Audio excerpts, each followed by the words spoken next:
And welcome back to all our great BC Lions fans. Matt Baker with you, with our president, Rick LeLacheur. And for those who have been asking questions, eager questions about return to play and will we get to see football live in person at BC Place? Well, we're going to talk a bit about that right now with Rick. He's in between Zoom calls as we speak. It's been a Zoom world for Rick, like all of us, really, for the past 11 months. Rick, how's it going? Good, so to speak. So I think it's 11 and a half months now. So we're 11 and three quarters. We're getting pretty close to that year coming up. And it's been a crazy year, Matt. Yeah, I think March 12th was the magic date when we first started working from home, and then we started downloading these Zoom apps and all that. So hopefully working toward more of a regular day-to-day occurrence as far as football. And yes, back in February, late February, we met with our co-GMs, Rick Campbell, Neil McAvoy, and had kind of an update on the football side. Some very exciting additions on the field, and that's ramping up. I can tell you, recently seeing a couple guys socially distant on the field, working out, doing sprints. The sun's been shining. It feels like football, Rick. I mean, the fact that guys are back in the facility doing these workouts on a limited basis, that has to be some light at the end of the tunnel for you. Yeah, we're getting certainly close. And as you know, we've been working very hard on our return to play plan. We actually have two return to play plans, one for the team and getting the team back into the locker room and going to training camp, and then the games. And we're pretty close to finalizing that one, a little bit of tweaking, but that'll be going to hopefully the provincial health authorities very soon. And the second return to play plan, of course, that we're most interested in is a plan to get our fans back into the BC Place for games. So we're working at both, but clearly our first priority is the health and safety of our players and our staff, and when we get back into BC Place, of course, of our fans.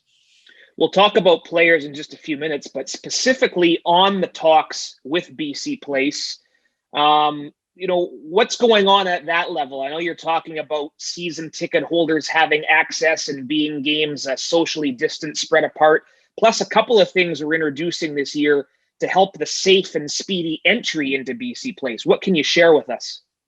Yeah, our teams are working between the Lions and BC Place on looking at how many fans we can get in if we have to social distance, or how we have to do it.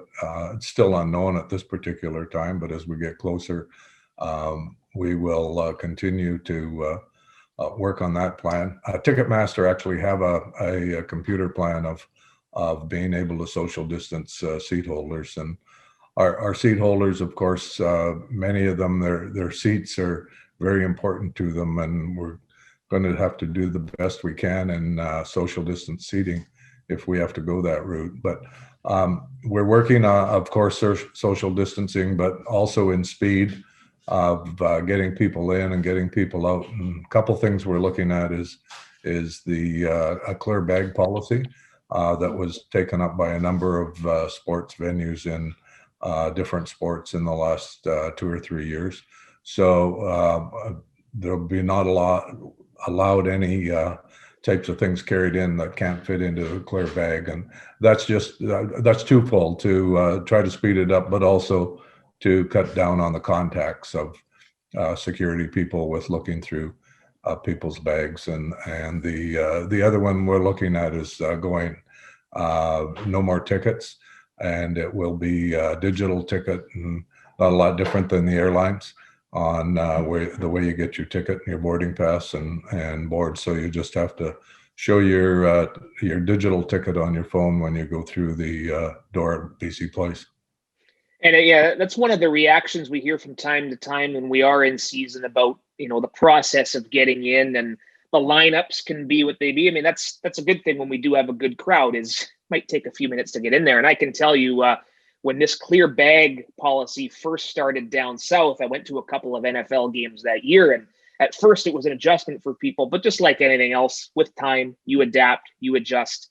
You're going in to see a sporting event, so that's the plan at the end of the day. But Digital ticketing as well, Rick. I mean, that's one of those things that was kind of weird at first. I mean, I'm kind of a junkie at heart. I like collecting ticket stubs from my youth, Lions, Canucks, when we supposedly had an NBA team in town. I've got lots of old ticket stubs, but the convenience, you can just meet people at your seats, text you your ticket. Whoever's late buys the beer. That's how it works. I mean, that's really a convenient angle as well. It is. It's. I think it's today's world. It's a digital world, and that's how things have progressed. And it will be a lot easier in many ways, as you say. So it's. I think it's time. We've had this for a number of things, but certainly, COVID's brought it on. So we're going to have it in 2021. Common question, and we're not fielding specific questions, but a lot of these have been repeated questions we've gotten for the last several months. Our season ticket holders, you're talking about these plans at BC Place. No matter what happens, whether it's 20, 30% capacity, these great fans of ours will have first priority for games, correct? Absolutely. Season seat holders will get first priority on everything, and we'll certainly be communicating with them. We might not be able to put them in their seat that they're used to, but we'll certainly try our best to get them as close as we possibly can to where they're used to sitting. But clearly our season seat holders and those clients are our number one client, and that's no doubt first priority going forward to whatever we have to do to get people in the stadium.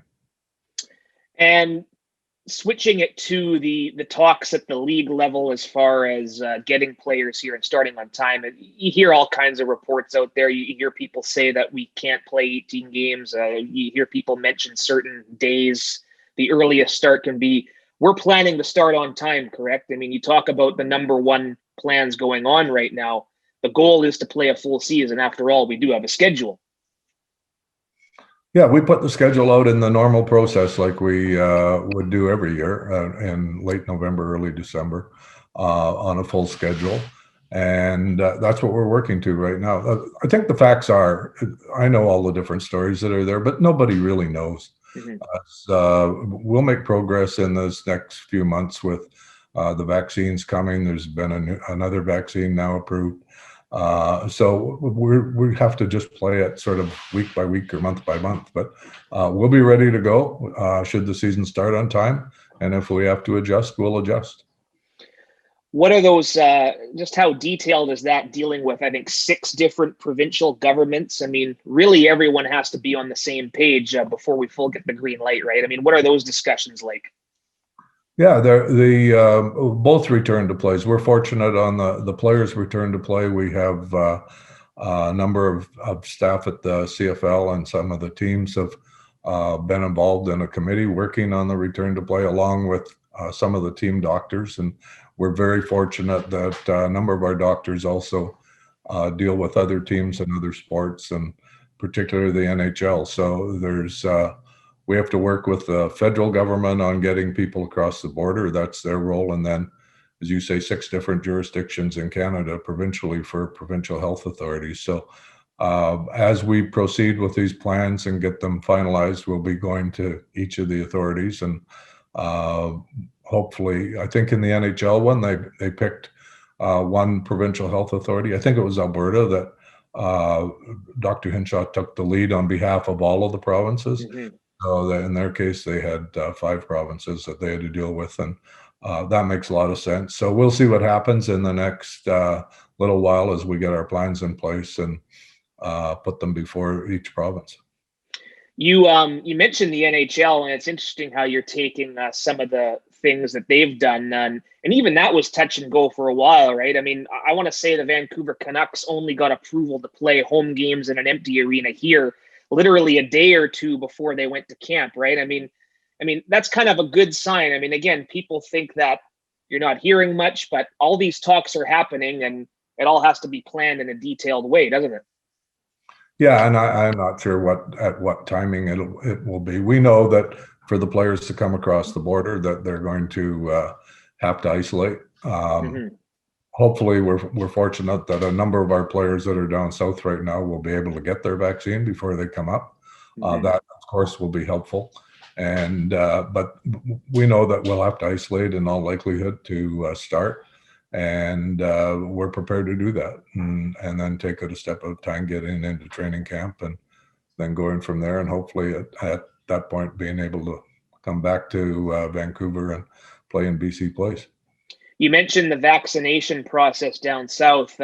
We don't know how quickly it's going to roll along up here, but if we do get some more encouraging news on that front as far as Canadians go, pardon the pun, that would be a big shot in the arm to getting back on the field, would it not? Oh, sure. And I know that Canada said everybody be vaccinated by September, and also I know, Matt, I'm going to get mine before you, just age before.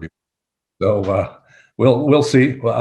Yeah, I think it appears that there's going to be a lot of progress made in the next few months, and I know there's been lots of bumps and grinds getting started, but it's a huge logistical nightmare for sure. So I think we'll proceed and make a lot of headway in the next few months, and we'll just see where we are prior to trying to get to training camp in Kamloops in May.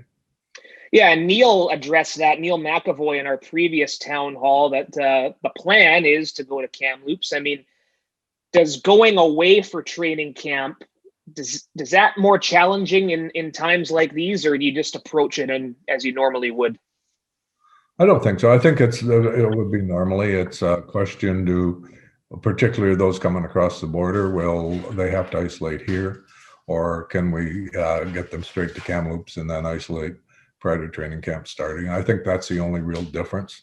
We really, as you know, like going to Kamloops. It's a great facility for a training camp. Everything's right there. The city of Kamloops has been a great supporter of ours and a number of sponsors there. So we're very hopeful that we'll get back there. And we've been in discussions with them that we may have to shift some dates, but they're fully prepared for that. And we'll just have to see what happens. Yeah, the fact that, if you're looking at summer dates, I mean, that can't throw a wrench into it too, because we'd have access to the facilities and everything without school going on, right?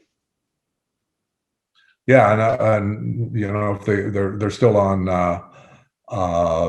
learning not outside of the class, so if they go back to classes, it won't be till September. So I think we do have the luxury of shifting training camp at least through the summer. So outside of it being pretty hot in Kamloops in July and August, that I think we'll be able to adjust if we're required to do so.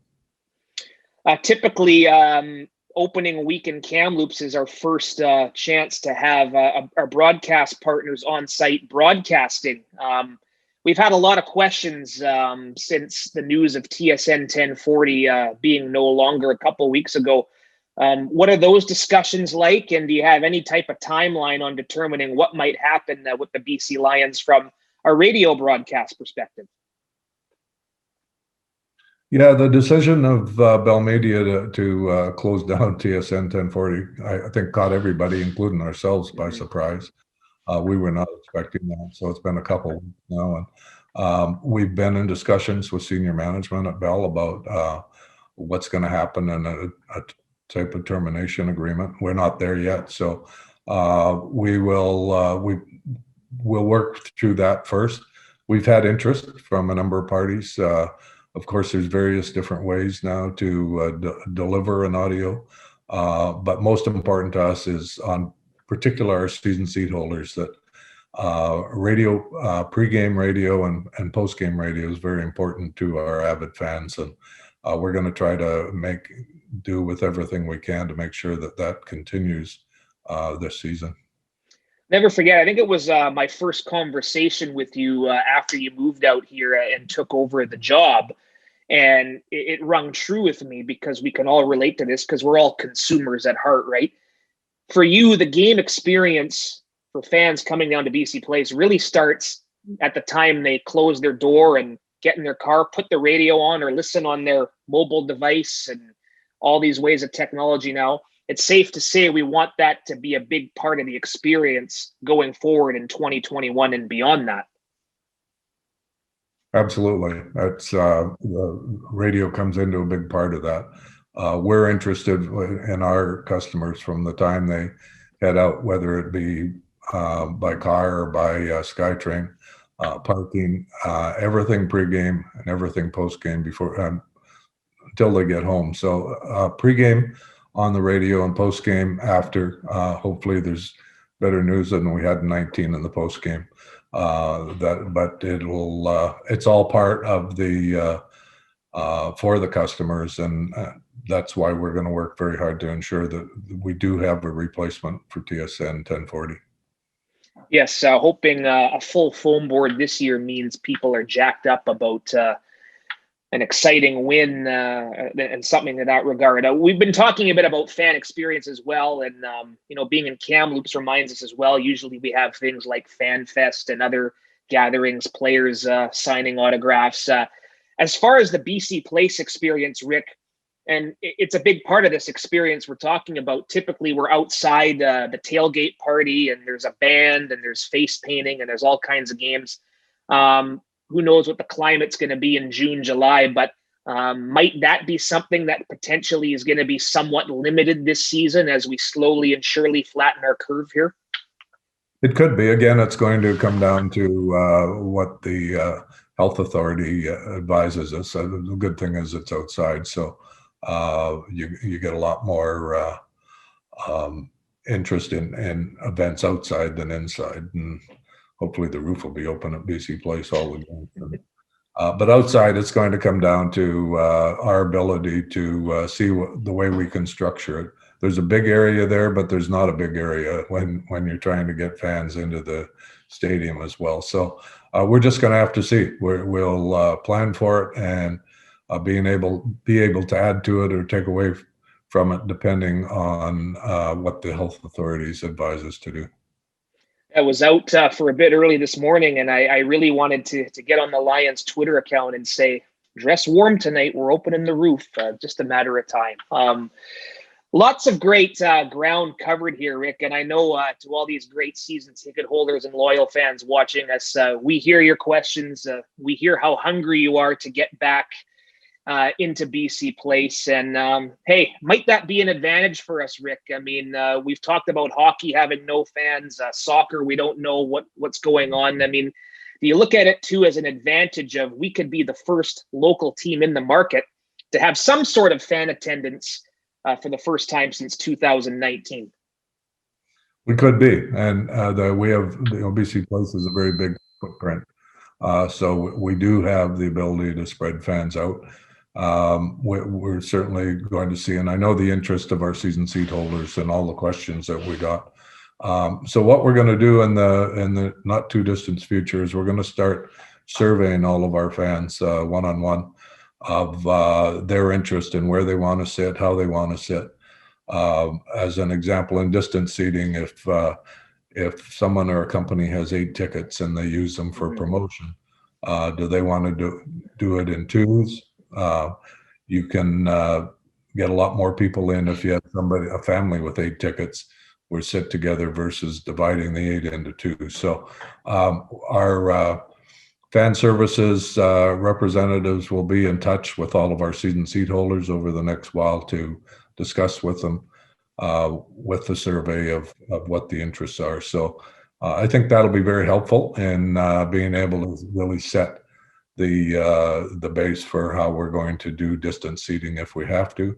And the one thing we can assure all our season seat holders for, Matt, is that we will continue to communicate with them. And we might not have information every week but every time there's something available that we'll be able to communicate, we certainly will. And they'll be the first to know what we're doing, what we can do going forward into the 2021 CFL season. Very well said. And yeah, everyone can look forward to receiving and filling out that survey. Rick, this has been great. It's good to be actually talking about some of these plans that are being set forward. And I know you're probably off to another Zoom call here very shortly with your fellow governors from across Canada. Are they at least letting you sleep in past 4 a.m. these days? Well, there's certainly with the 3-hour time zone, they're pretty early mornings. We've had a couple very early mornings, and it's a good thing I'm an early morning person. But as I kid with them, that get the calls over with so I can go to the golf course and rub it in a bit. That hasn't happened, but at least I can tell them we're thinking about it. So Yeah, it's there's been a lot of Zoom calls, conference calls, a lot of spreadsheets, and a lot of what ifs. Uh, it's just been quite a year. We've been hit with a few things that, in addition to COVID, that we weren't expecting, and as we go by in every one of them, we handle them and press on. There you go. You're officially a British Columbia resident now, talking about hitting the links and whatever we are, first week of March. There you go. Well said. Good for you.